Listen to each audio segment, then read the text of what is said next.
Welcome back to सम्यते with Sonali. आज आपण पाहणार आहोत मानाचा चौथा गणपती तुळशीबाग.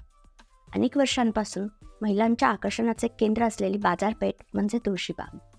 फक्त पुण्यामध्येच नव्हे तर येणाऱ्या पर्यटकांमध्येही तुळशीबागेची क्रेज असते.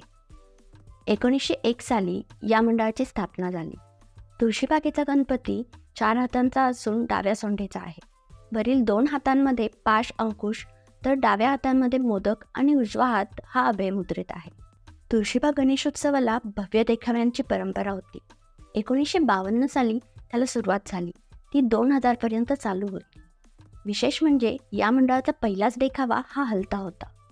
सध्या आपण जी मूर्ती पाहतो ती 1988 साली शिल्पकार विवेक खटावकर यांनी बनविली आहे. दरवर्षी गुरुपौर्णिमेच्या दिवशी शाडूची छोटी मूर्ती बनविली जाते.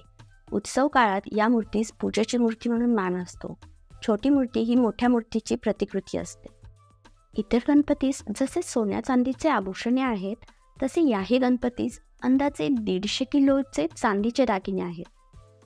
श्रींच्या मूर्तीस बर्मा या लाकडापासून पाटही तयार करण्यात आला असून त्यावरही चांदी लावण्यात आली आहे. आज आपण पाहिला मानाचा चौथा गणपती तुळशीबाग. उद्या आपण आणखी एक गणपती पाहूया.